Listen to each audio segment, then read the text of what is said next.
ഞാൻ ഇൻട്രൊഡ്യൂസ് ചെയ്യാൻ പോകുന്നത് ഒരു ട്രീറ്റഡ് മഹാഗണിയിൽ നിർമ്മിച്ച ഒരു എലഗന്റ് റൗണ്ടഡ് ഡൈനിങ് ടേബിൾ ആണ്, അല്ലെങ്കിൽ ഒരു കോഫി ടേബിൾ ആയിട്ട് നോക്കാം. ഇതിന്റെ മെയിൻ ഹൈലൈറ്റ് എന്ന് പറഞ്ഞത് ഇതിന്റെ സെൻട്രൽ സിലിണ്ടർ ബേസ് ആണ്. ഇതിന്റെ മെയിൻ ഹൈലൈറ്റ് ലെഗ്സ് അല്ല വരുന്നത്, ഇതൊരു സെൻട്രൽ സിലിണ്ടർ ബേസ് പോലെ ആണ് ഇതിന്റെ വരുന്നത്.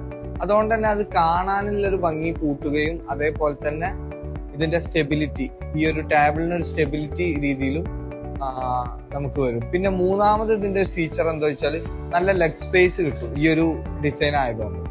പിന്നെ ഇതിന്റെ മുകൾ ഭാഗത്തേക്ക് വരികയാണെങ്കിൽ മുകൾ ഭാഗവും അതേപോലെ തന്നെ തടിന്റെ പാനലിങ് ചെയ്തതാണ്, സോളിഡ് വുഡ് പാനലിംഗ് ആണ് ചെയ്തത്.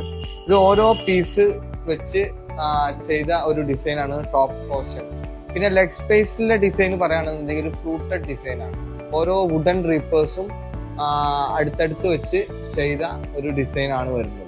ഇത് നമുക്ക് കോമൺലി നമുക്ക് മോഡേൺ ആയിട്ടുള്ള രീതിയിലും അതേപോലെ കണ്ടംപററി ആയിട്ടും നമുക്ക് ആ ഒരു കാറ്റഗറിയിൽ ഇത് നമുക്ക് ഉൾപ്പെടുത്താം. ഈ ഒരു മോഡൽ നമുക്കിത് ലിവിംഗ് റൂം അതേപോലെ തന്നെ കഫേസ്, മീറ്റിംഗ് ഹാൾ, ഈ സ്ഥലങ്ങളിലൊക്കെ നമുക്ക് യൂസ് ചെയ്യാൻ പറ്റുന്ന ഒരു ഡിസൈനാണ്.